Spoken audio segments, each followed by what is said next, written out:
Good morning. I just want to first thank you for allowing me to take some of your time today and share some words. I am Captain Lacie Hester. I was already introduced. I go by Sonic. I am the 494th Fighter Squadron Projo, which is Project Officer. Since the beginning of the year, I have been working with Finland and Sweden reps as far as planning and organizing to get not only 14 jets here that you have seen on the ramp, but also 300 plus personnel. The 494th Fighter Squadron is based in Lakenheath, UK.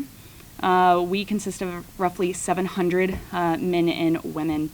For our jet, we fly the Strike Eagle, the F-15E Strike Eagle. This is going to be a twin-seat, twin-engine jet. We can employ air-to-air or air-to-ground operations nearly simultaneously or independently in almost all mission sets. We can destroy any target that is given to us in accordance with our commander's intent.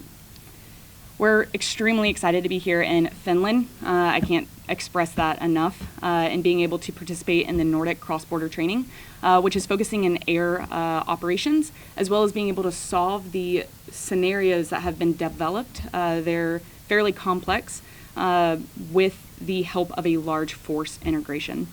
We look forward to the rest of the exercise, that we are able to participate and work alongside our partners so that we can work on our tactics, techniques, and procedures to refine and develop new ones while being here.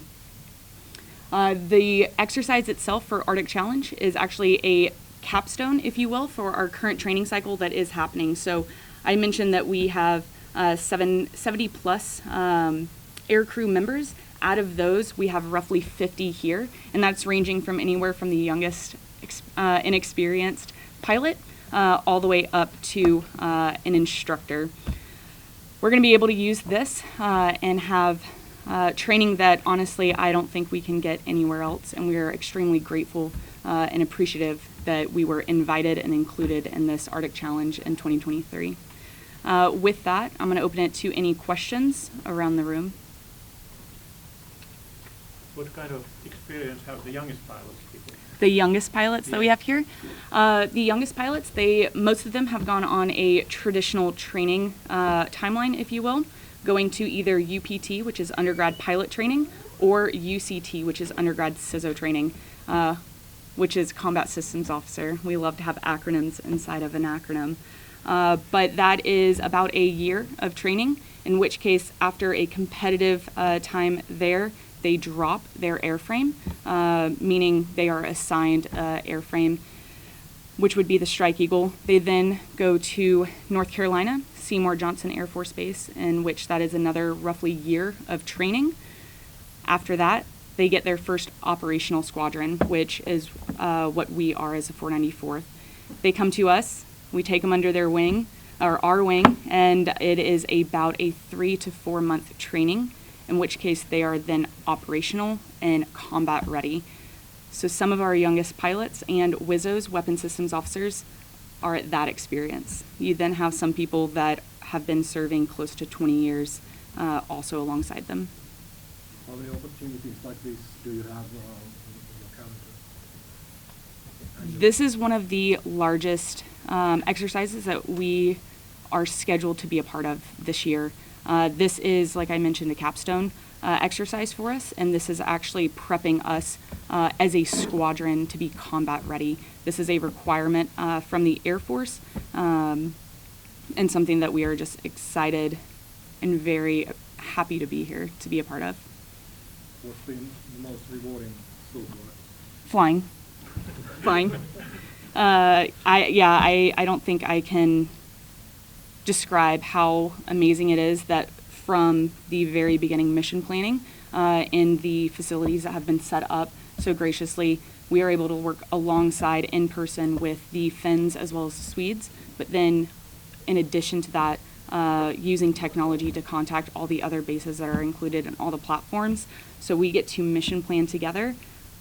We get to meet in the air, execute that plan, be flexible, be aviators, and then when we land, we are able to learn and get better from that, not just individually as our squadron, but also working with other MDSs. There are some jets that I personally have never flown with, and it's interesting and eye-opening to be able to have those lessons learned at the very end. Yes. What kind of reputation does the Finnish military or Air Force have within the U.S. military?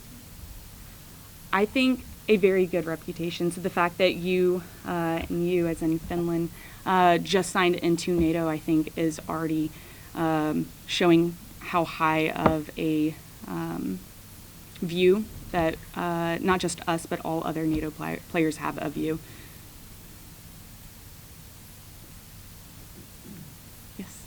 Mr. Ilkka told that although you are busy flying and exercising, you're still able to have some free time.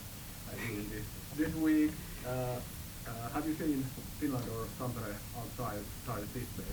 Yes. So personally, as the project officer, I was able to arrive here earlier than the rest of the jets, as well as what we call main body. Main body consisted of about 150 to close to 200 personnel. So I arrived last week.